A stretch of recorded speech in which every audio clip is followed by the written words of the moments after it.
Actually जो J coupling है, ये जे कपलिंग में एक्चुअली हो ये रहा है कि पहले हम एक इलेक्ट्रॉन का टोटल एंगुलर मोमेंटम निकालते हैं, फिर दूसरे इलेक्ट्रॉन का टोटल एंगुलर मोमेंटम निकालते हैं, फिर हम दोनों को एड अप कर लेते हैं, उसको हम कहते हैं दिस कॉल्ड जे कपलिंग। और जे कपलिंग की ये प्रॉपर्टी है कि इसमें जो इंटरेक्शन है वो interaction actually spin orbit interaction है। इन दोनों में कौन सा इंटरेक्शन है भाई? स्पिन ऑर्बिट इंटरेक्शन है। But when we are going to focus on the LS coupling, LS coupling में क्या हो रहा है, वहां पर हमने पहले एक इलेक्ट्रॉन का एंगुलर मोमेंटम, दूसरे इलेक्ट्रॉन का एंगुलर मोमेंटम उनको ऐड किया, वहां पर टोटल एंगुलर मोमेंटम निकाला ऑर्बिटल। फिर हमने क्या किया, फिर हमने एक इलेक्ट्रॉन का स्पिन एंगुलर मोमेंटम निकाला, फिर दूसरे इलेक्ट्रॉन का स्पिन एंगुलर मोमेंटम निकाला, फिर हमने क्या किया, इसका टोटल स्पिन एंगुलर मोमेंटम निकाला। ओके, तो यहां पर एलएस कपलिंग में इंडिविजुअली काम हो रहा है, स्पिन में क्या हो रहा है, इंडिविजुअली काम हो रहा है।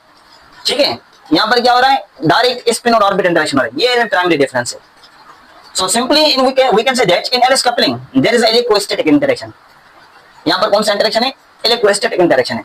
अगर बात की जाए इसकी जे कपलिंग की, जे कपलिंग में जो इंटरेक्शन है वो क्या है, स्पिन ऑर्बिट इंटरेक्शन है। ओके, तो इसको हम देते हैं एलएस कपलिंग और J coupling.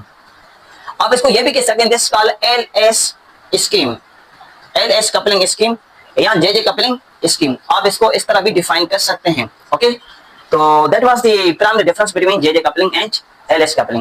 So it means finally we have obtained two way to find out the total angular momentum. One is LS coupling, another one was JJ coupling।